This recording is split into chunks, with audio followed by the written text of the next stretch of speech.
বেলা 11:30টায় আনুষ্ঠানিকভাবে আজকের নির্বাচনী প্রচার শুরু করার কথা বিএনপির চেয়ারম্যান তারেক রহমানের।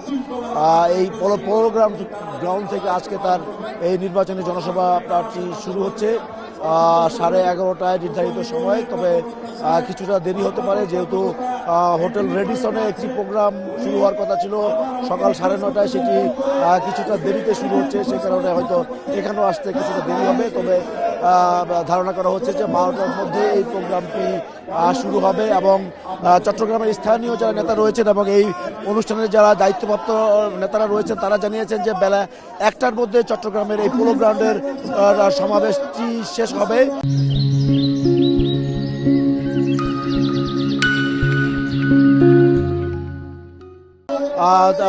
তারেক রহমান আসার আগে নেতারা বক্তব্য রাখবেন, উনি আসার পরে হয়তো সিনিয়র কয়েকজন নেতা বক্তব্য রাখবেন, তারপর তারেক রহমানের বক্তব্যের মাধ্যমে এই সমাবেশ শুরু হবে। আর উপস্থিতির কথা যদি বলি, ইতিমধ্যে এই পৌর গ্রাউন্ড মাঠে হাজার হাজার মানুষ উপস্থিত হয়েছেন।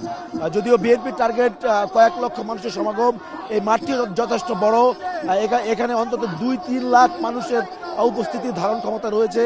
2012 সালের 8ই জানুয়ারি বিএনপি প্রয়াত চেয়ারপারসন বেগম খালেদা জিয়া এখানে রোড মার্চ পরবর্তী সমাবেশ করেছিলেন। এটি আসলে কোনো রাজনৈতিক দলের প্রথম সমাবেশ ছিল, সেটি এই পোলো গ্রাউন্ড মাঠে। সেই ধারাবাহিকতা বিএনপি এখানে বিগত কয়েক বছর আরও কয়েকটি সমাবেশ করেছে। তারেক রহমান আজকে এখানে প্রথম সমাবেশ করছেন। এরপরে আজকে তার আরও 5টি জনসভা রয়েছে ফেনী পাইলট হাই স্কুল মাঠে। উনি বিকেল 4টায় সময় দেওয়া হয়েছে, সেই সমাবেশটি হবে।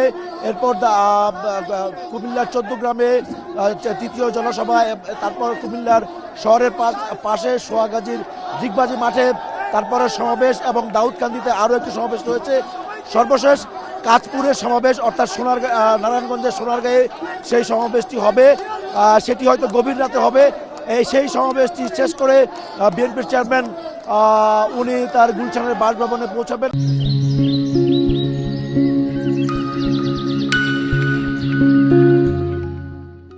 এবং আগামী 27 তারিখে উনি ময়মনসিংহের অঞ্চলে তার নির্বাচনী প্রচারের কর্মসূচি রয়েছে। তো এখন নেতাকর্মীরা উল্লেখযোগ্য সংখ্যায় এখানে উপস্থিত হয়েছেন, যে পোলো গ্রাউন্ড মাঠের প্রায় অর্ধেক ইতিমধ্যে ভরে গিয়েছে। এখনও মিছিল নিয়ে আমরা দেখছি যে অসংখ্য মানুষ আসছেন, এবং যেহেতু আরও 1-1.5 ঘন্টা বাকি রয়েছে, নেতারা আশা করছেন যে এখানে লক্ষাধিক মানুষের সমাগম হবে এবং তারা সবাই অপেক্ষা আছেন বিএনপি চেয়ারম্যান তারেক রহমান কী ধরনের বক্তব্য রাখেন সেটি শোনার জন্য।